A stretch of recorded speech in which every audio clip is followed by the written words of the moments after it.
It is interesting that when you do certain lessons, some people tend to tune you out. Let me illustrate it in a different way than this, and in this way. When I talk about the responsibility of fathers, women are tempted to kind of drift because they're not fathers. And when I talk about mothers, fathers and husbands and men kind of drift. When I talk about married couples and marriage in Scripture or parenting, single people kind of drift. And they have this idea of, well, this sermon's not really about me. If I'm talking to older people, younger people, just ignore. And they also leave going, well, I didn't get much out of that sermon today.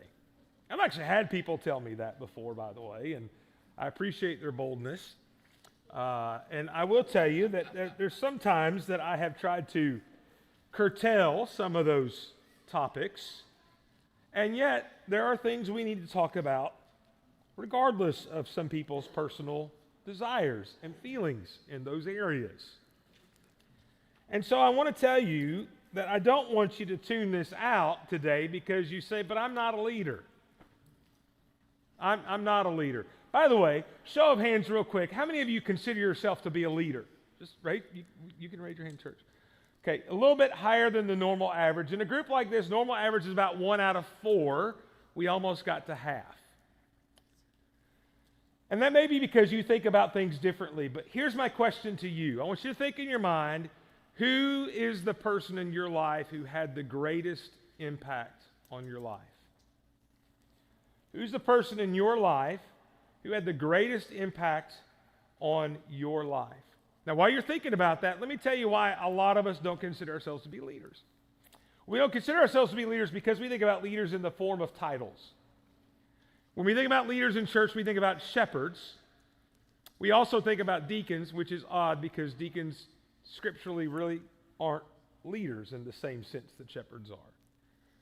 We may think about our boss at work.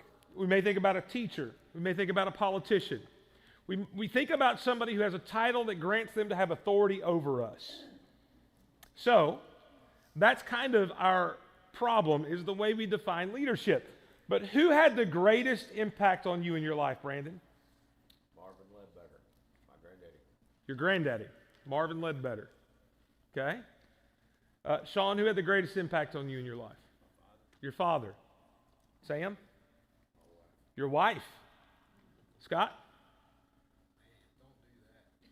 No, your mom's sitting right there. No, you get pick one. What? Sorry, Miss Retha.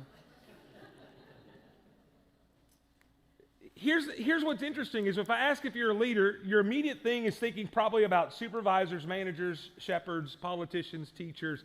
But when I say who had the greatest impact on your life, it's about relationships. It's about your parents, your grandparents, your spouse. And if we said no family member, you might say it's a teacher, but chances are for a lot of us, if it was a teacher, it's because of some relationship you had with the teacher, not because they were the teacher. When it comes to leadership, we define it with our words and with our thoughts. We define it as somebody in a position of authority. But when it comes to people who really have an impact on our life or can influence us for the better, we think in regards to relationships. So here's what I need you to understand about leadership. Leadership is not about title or position. Leadership is influence. Leadership is influence. And because leadership is influence, the reality is that everybody in this room is a leader in some context. Amen. Everybody here is influencing somebody. I've already had a great morning. You know why I've had a great morning? Because I was sitting in front of Charlotte. And you know how church started off? I don't even know what Brandon said because all I heard was, where's Pawpaw? Where's Pawpaw? Where's Pawpaw? Where's Pawpaw? That's how it starts, isn't it? We think that Scott's a great leader as a shepherd, but Scott's not just a shepherd, he's Pawpaw. Everybody here's a leader. You know, we have the mentoring program for our young people. But I talked to, a couple weeks ago, I talked to a group of seniors that we Zoom in once a month from the camp that I work at, and we have a Bible study over Zoom, and I talked to them about mentorship, and I explained to them what we did, but I also reminded them that when you're at camp, you've got these fourth graders, they're all going to be the last year of their camp. You've got these fourth graders, it's their first year at camp, and here you are, it's your last year, and they just want to be like you, and they're watching everything you do, and whether you intentionally are trying to lead them or not, you are leading them because you are influencing them. Here's the other thing to understand is the scriptures say that a city that is light cannot be hidden, and tells us when it's our light not to put it under a basket and hide our light, that we are the light of the world, we are the salt of the earth. Both of those things mean that we, as God's people, are influencing the world every moment of every day with all the decisions that we make. You are leading people you don't even realize you are leading. You are influencing people you don't realize you are influencing. The world is watching you. And what they need to see in you is Jesus. And what we're going to do in this series of lessons, which I had originally intended to last about a year, it's going to last about 5 months. So we're going to cut that a little short. We'll come up with something else to fill in those gaps from what I originally planned. But we are going to look at the way that Jesus led. There's 2 types of leadership, and this is up on the screen. We've already talked about this a little bit, but let's talk about it a little bit more. One of those is life role leadership, and that just means there are people in roles in your life. They're not exactly titles. I mean, we might think about Paul as a title, but it's not really a title. It's a relationship. So there are these life role or relationship leader positions where people just have influence. It's a husband and a wife when they're discussing their finances, or a mother when she's explaining to her child how to put up her toys, or a son who's sitting down with his aging parents and talking to them about how to handle their finances late in life and their plans, or a person who confronts a close friend about their addiction or their sin and tries to get them to change and risk the friendship. All of those things are leadership actions that are occurring within relationships, and they're not really occurring because somebody is called boss or teacher or president. They're occurring because there's a relationship or a role in life together. And the other one is the organizational leadership. And that is the teacher who is there telling her students how to behave, or the therapist who's helping somebody overcome something they need to rehab through, whether that be addiction or even physical therapy, or the football coach who not only coaches his players but also takes the opportunity to build their character in the process, or a shepherd who confronts somebody who's wayward, or who comforts a hurting member in their grief. All of those things are more organizational leadership, where you have an organization or a group of people, and within that there's a structure, what we might call a hierarchy, and there are people placed within that hierarchy that have a responsibility to lead. And that's how we normally classify ourselves as leaders. It's within a hierarchical organizational structure. And that's not our focus.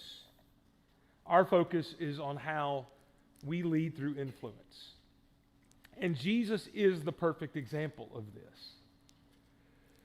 Jesus, by the way, did have a title that is used a lot. This is not on the screen, but he is called Rabbi a whole lot. And we talked about that 2 weeks ago in our series, Finding the Way, and we look in there at the idea of discipleship and the rabbinical method and apprenticing, and we'll continue to do that, and there is a connection between these 2 series, but they're not the same. But think about this, Mark 14:45, when he came, he went up to him at once and said, Rabbi, and he kissed him. John 1:38, Jesus turned away and saw them following and said, what are you seeking? And they said, Rabbi, which means teacher, where are you staying? Mark 9:5, John 20, verse 16, John 3:2, and there's other passages where he's called rabbi. There's somewhere he's called teacher, where he could have been called rabbi, but it's translated teacher. But over and over again, Jesus is given this kind of title of rabbi. And you might be tempted to go, well, of course Jesus was a leader. He's a rabbi. He's been given a title. That's the organizational structure. And I will tell you what is amazing is that Jesus did not seize that title of rabbi. They referred to him that way. And they referred to him that way not because Jesus had come up within the rabbinical system and studied under another rabbi and been deemed a rabbi, but because, as Matthew 7 ends, his teaching was so remarkably different that they saw him as a great teacher and they called him rabbi. And we might be tempted to think, well, yeah, he's the Messiah. Of course they followed him. But how many times does Jesus ask them, who do men say that I am? Who do you say that I am? Who do you think I am? Go and tell no one. Jesus did not lead people. These masses that are following Jesus, the multitudes that follow him, they're not following him because of some hierarchy. They are following him because of what he was, who he was, and how he taught, and what he offered. What amazes me more than Jesus being called rabbi is the compassion we see in Jesus. A couple more passages. In Mark 9, in verse 35, it says that Jesus went throughout all the cities and villages, teaching in their synagogues, proclaiming the gospel of the kingdom, and healing every disease and affliction. Verse 36, when he saw the crowds, he had compassion for them, because they were harassed and helpless, like a sheep without a shepherd. And then he says to the disciples, the harvest is plentiful, but the laborers are few. Therefore pray earnestly to the Lord of the harvest to send out laborers into the harvest. What is he saying? These people need your influence. They need leaders. These are sheep without a shepherd. And Jesus, the good shepherd, begins to lead them, and they follow. Matthew 14, when Jesus heard this, he withdrew from there in a boat to a distant place by himself. But when the crowds heard it, they followed him on foot from the towns. And when he went ashore, he saw a great crowd, and he had compassion on them and healed their sick. And then later, he feeds the 5,000 in that context. What you see is not some rabbi that everybody wants, but somebody who loves these people, and that's why they follow him. They follow Jesus because of his compassion. The same happens in Matthew chapter 20, where he heals here the blind man from compassion. What you see in Jesus is not a leader who relies on a title or a hierarchical structure. But you see somebody who sees a group of lost people who need his influence as a shepherd, as the good shepherd. He sees his people, his creation. And out of compassion, out of love for them, he leads them. In fact, that's why we probably describe Jesus' leadership as servant leadership so much, is because he didn't come to lord over people. It's interesting, we think about this idea of lording over people. We probably think about 1 Peter chapter 5 and what's talked about the elders there. Don't lord over the flock. But that language is really first used by Jesus in these conversations between James and John. And we read in Mark, we've already read from Mark, but I want you to go to Matthew 20 because I think it's probably a parallel, but they're presented differently. Because in Matthew 20, it's one of my favorite passages about these men that are kind of jockeying for position and authority. And one of the things I want you to understand before we read this is that when they had an argument about who is the greatest, that's what they're talking about. They're talking about within the organization that they think Jesus is leading, who gets to sit next to the right and left hand of Jesus. We may be critical of James and John, and for good reason, and I think Matthew 20 makes it even more kind of humorous, and we'll see that in a moment. We may be critical of them, but the fact that they were always arguing about who's the greatest, even in the upper room the night Jesus is betrayed, means that all of them were wanting these positions. All of them are competing to become the next leader of their group, if you will. Why do I like Matthew 20? Because it's just funny to me that these somewhat grown men have their mama come talk to Jesus. And that's what happens here. In Matthew 20 and verse 20, the mother of the sons of Zebedee came up to him after with her sons. And by the way, think about that. With her sons, mama brings them. Listen, you got to laugh at this situation, right? Mama brings her grown boys, and they kneel before Jesus, and she asks him for something. She says, what do you want? She said, say to these two sons of mine are to sit, one at your right and one at your left in your kingdom. And Jesus said, you do not know what you're asking? Are you able to drink the cup that I drink? They said, we are able. Well, that proves they don't know what they're asking, doesn't it? Because they cannot be the sacrifice that Jesus has to be. He said to them, you will drink my cup. In other words, they will die for this cause. But to sit at my right hand and my left is not mine to grant, but it is for those whom have been prepared by my Father. And when the 10 heard it, they were indignant at the two brothers. Why are they indignant, by the way? Because they want those 2 seats. That's why they're indignant. So they're indignant at the 2 brothers, but Jesus called them to him and said, you know the rulers of the Gentiles lord it over them, and their great ones exercise authority over them. It shall not be so among you. But whoever will be great among you must be your servant. Whoever will be first among you must be your slave, even as the Son of Man came not to be served, but to serve and to give his life as a ransom for many. Jesus' leadership is firmly cemented, by the way, if we really want to get down to the foundation of it and this idea of service. Paul tells us in Philippians chapter 2 that the ultimate form of this service is really his whole life, but that he comes down in the flesh from heaven, lower than the angels, and then submits himself even to the point of the cross, death. And that's what he's referencing here too. You want to be a great leader, but you can't do what I'm going to do. You can't drink from this cup. But if you want to be like me, you've got to serve. It's so interesting to me in this story, by the way, that Mama has these 2 boys kneel so they can almost have this coronation ceremony of who's going to be the greatest. And what Jesus says is, no, you're not going to be anointed or anything, but you do need to learn to stay on your knees so you can be humble. Because if you want to be great in this kingdom, it doesn't come by appointment or title. It comes through service. There's no status to being named my right-hand man. But the ones who serve and who love others,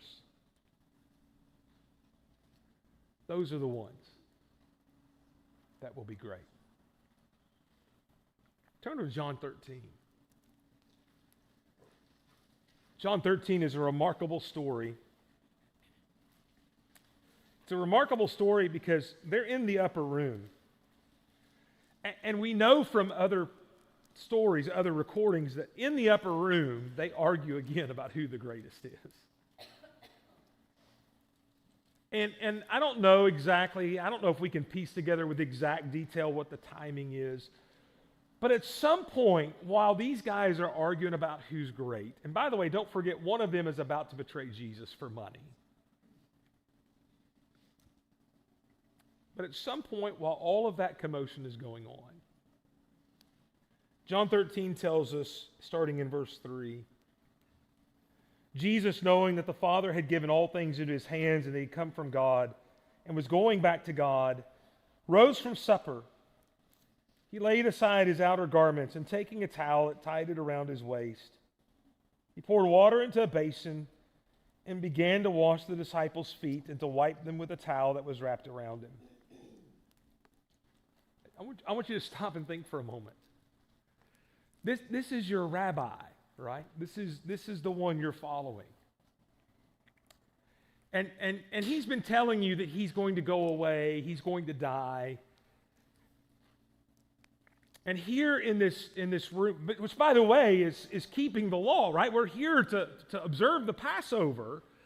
And in the midst of all of that, you're arguing about who the greatest person in the room is and who gets to take over when he dies. This is kind of like, and some of you may have done this, and this sounds crass, but like at one point, you know, my sister and I are sitting with my mom, and we're just openly saying, like, so okay, when mom dies, who gets that piece of furniture? And mom would be like, I'm right here. You know? But here it's like, well, who gets the mantle of leadership? And in the midst of all of that, the leader, the greatest in the room, no question, goes and takes his outer garment off and gets a towel and ties it up like a servant and gets a bowl of water and just starts going down the line, washing feet. Now, listen, that sounds disgusting to most of us today anyway, because feet are smelly. If you'd like to have your car ruined, I will tell you to either take your son's football cleats or your daughter's soccer cleats and goalie gloves and leave them in the car for about 3 days in the hot sun. Good luck when you open the door. And as disgusting as that is to us, I want you to know that magnify that times 100. Because they're in sandals, and I don't think we get a good grasp on this sometimes, but all of our human waste goes underground to a place and gets treated. And theirs was thrown out on the street. And you walk through dirt, and you walk through trash and waste. And so that's why when you came somewhere for a feast, there was a servant whose job it was to clean their feet because they were disgusting. And you also, by the way, the picture of the Last Supper is misleading, not only because they all sat on one side of the table, which is very weird, but they didn't sit in chairs. They're reclining on the floor, much more like Eastern culture, if you've seen kind of like the way Chinese people eat sometimes. And they're kind of leaning, and which means their feet are near the food. Just want to make sure you understand. Get the picture. In the middle of arguing about who is the greatest, Jesus goes and puts a towel on and just starts washing feet.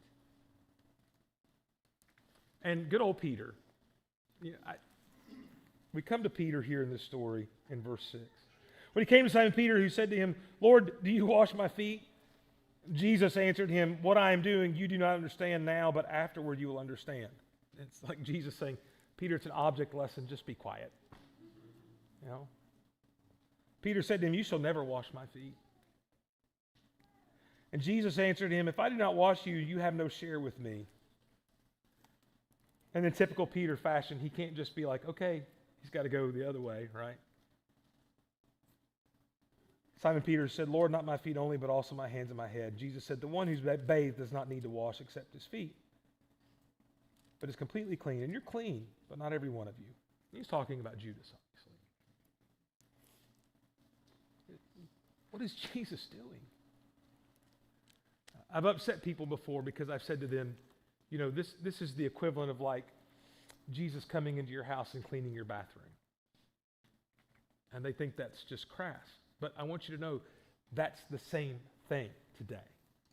That's how disgusting this is. That's why Peter recoils. No, you are not going to do this. Peter, if you don't let me do this, we're done. Now, what's Jesus trying to do?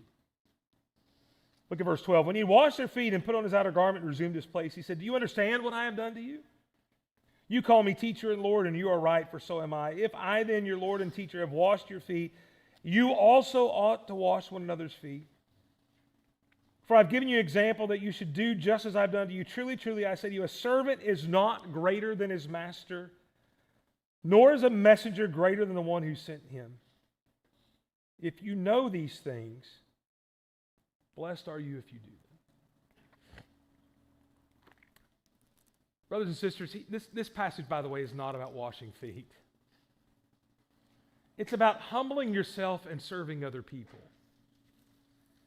And here in the midst of this conversation, what you have is you have these guys that are arguing about who's the greatest, and you have the greatest become a servant because that's who he was. That's who he was the entire time. The Gentiles would remind you who they were. The Gentiles lorded over the people. They are the ones who walked and said, "Do you not know who I am?" Jesus just got on his knees and washed your feet. just like everything else we see all the time with Jesus. He flips everything upside down. He inverts everything. And what they needed to know, what they needed to learn, was that leadership is influence, not title. And what they were going to be called to do was not to go around and boast in their apostleship. But what he'll say later on in this same chapter is that this is how the world will know that you are mine, that you love each other, that you serve. I want you for a moment just to pretend that you're a head of HR, you're going to hire somebody for a job. I don't care what job it is. And this is their list of qualifications. Works well among imperfect people while still caring for them. Has a knack for training, developing, and delegating. Handle criticism well. Is able to skillfully and politely respond to opposition, criticism, and rejection. Able to handle personal issues efficiently, even in the midst of turnover and betrayal. Communicates effectively in a multicultural environment. Is willing to challenge the status quo and the hierarchy for the overall betterment of the group. Can adequately communicate and implement a vision for the organization. Calls attention to poor leadership even at their own personal great risk. Willing to put career and relationship at risk for the greater good of the organization. You would hire that person in a minute, and what I just described is Jesus. Because he is all of those things. That's why he's the perfect leader. And he found how to do that, or he really was that. His character was that, because he didn't come to lead people, he came to serve creation. Jesus didn't come to be king on a throne, he came to be hung on a cross. Why? Because the Son of Man came to serve, not to be served.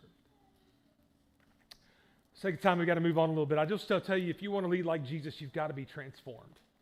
In Matthew chapter 4 and verses 18 through 20, this is the story, the first of really the three instances, but Jesus sees the four brothers, and he tells them, this is the first time we see that he tells them, he goes, follow me and I will make you fishers of men. I think one of the things you got to understand is that is a transformation for them.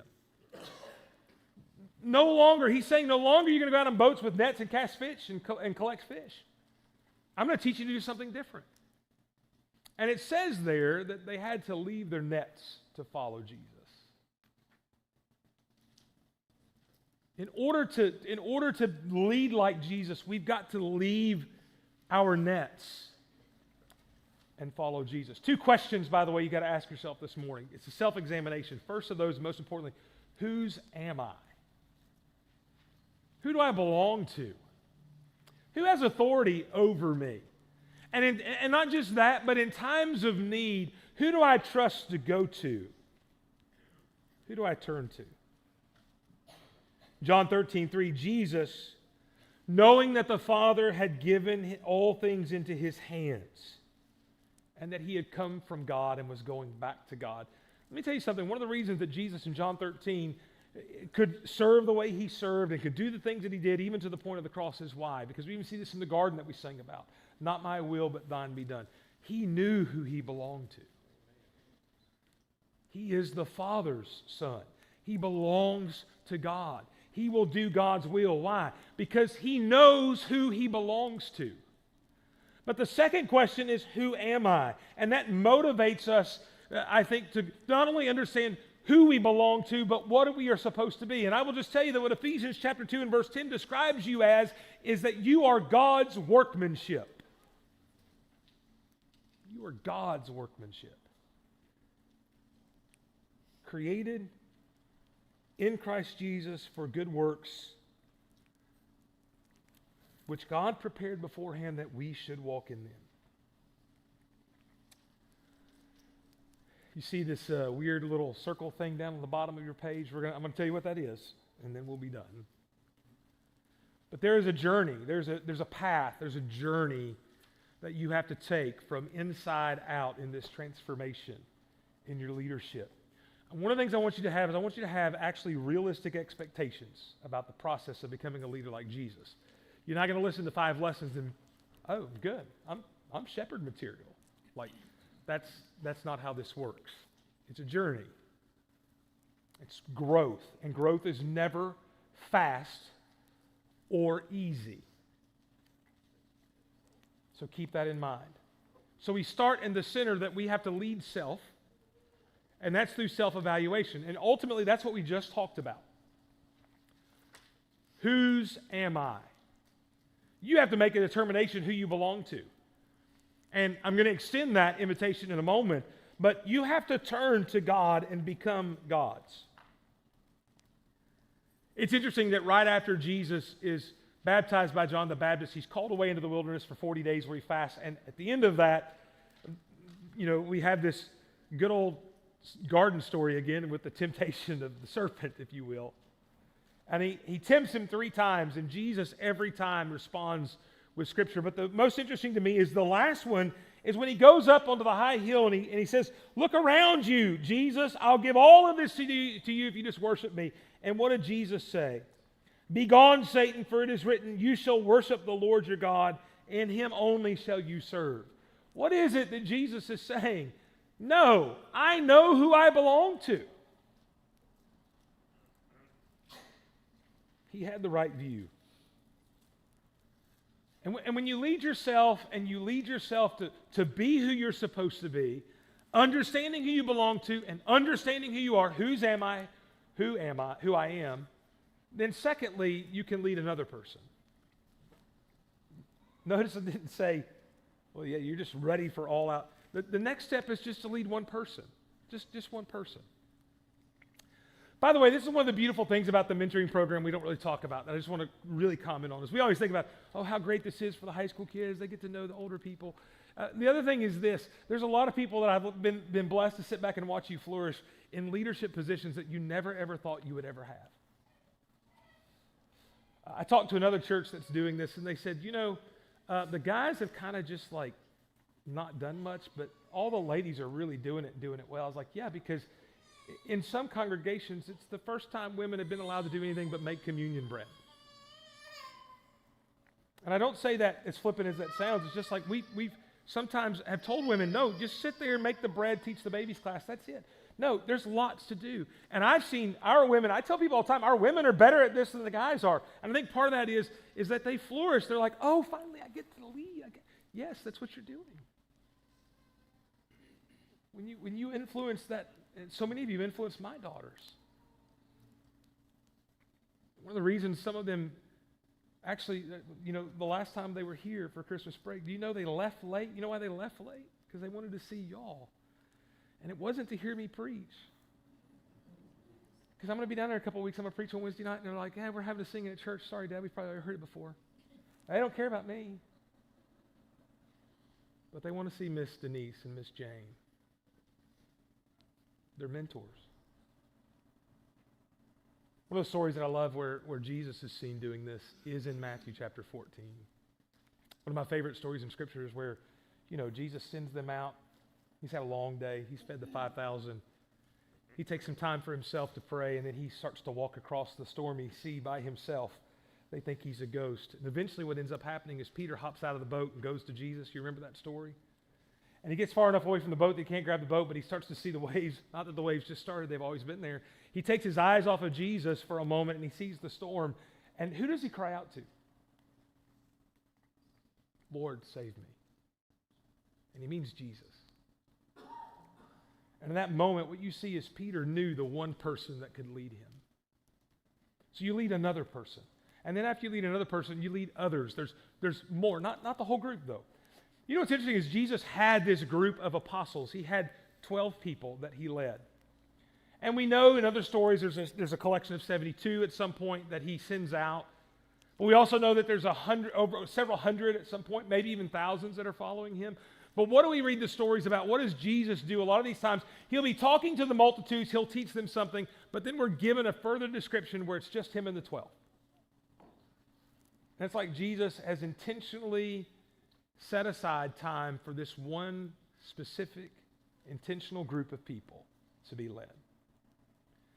One of the things you got to understand is that within any body of people, we often complain and say, well, there's just a lot of cliques. I want you to not use the word clique anymore. I want you to describe that as a sphere of influence.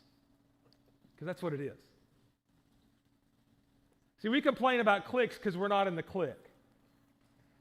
And we get negative and we get upset and we make negative comments about it. One of the things I've learned about cliques is most of the time, especially in the church, the clique will allow you to come in if you'll just quit complaining and be a part of whatever they're doing. Right? Like, hey, there's a group of us that play pickleball. We're not a clique. Anybody can come. If you don't come, you don't get to complain about not coming. But here's the other thing is like, within that, quote, clique or the sphere of influence, you're building relationships, you're having influence. And you have moments. Like the moment at pickleball where we got troubling news about Charlie and we just stopped and prayed. You're going to find yourself in like smaller groups. You can influence them and you can lead them, and that's the next step. Jesus did that with the apostles. And then the last rung is the group, the large group. And it's this progress. And we see that even with Jesus. By the time Jesus prepares to leave, in Matthew chapter 28, verses 18 through 20, what does he say there? All authority has been given to me in heaven and earth. All authority. And you know what else he says to them, essentially to them is, I'm passing that authority to the 12 of you.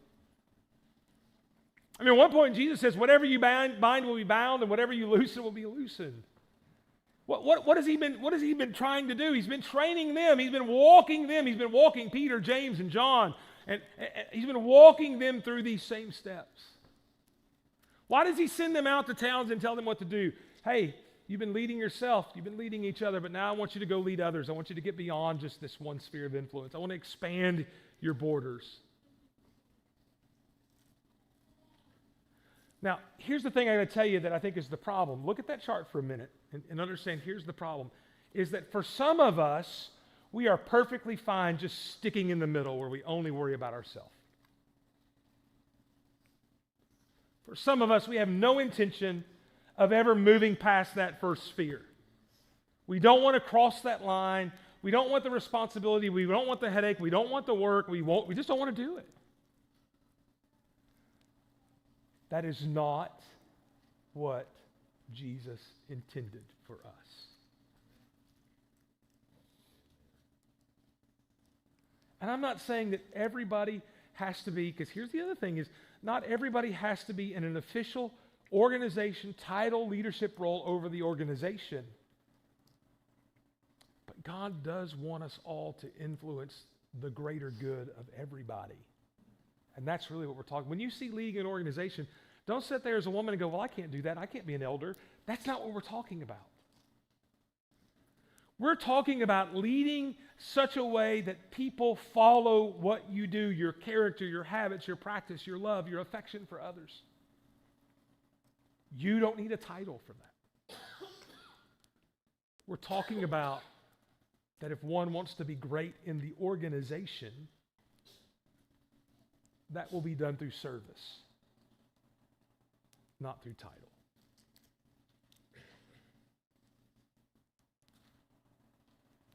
And what we want to do is we just want to lead like Jesus.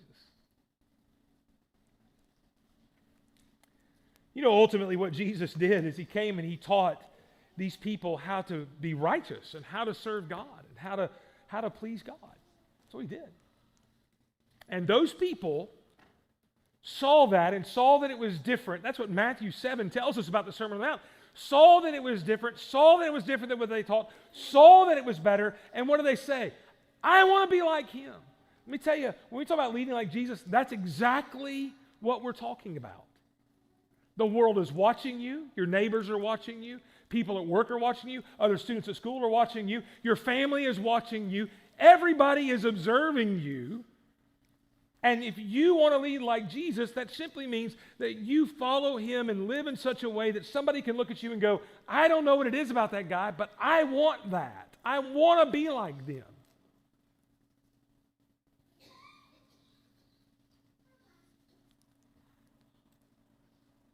That's one of the great things I think about evangelism is people sometimes get confused. They think it's about the lessons you preach.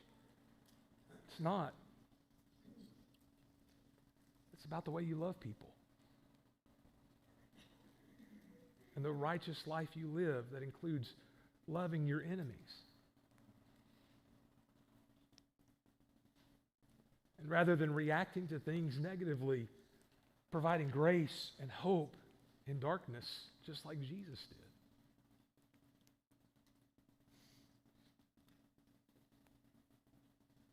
Living in such a way that people look at you and go, I don't know what it is, but I want that. I want that.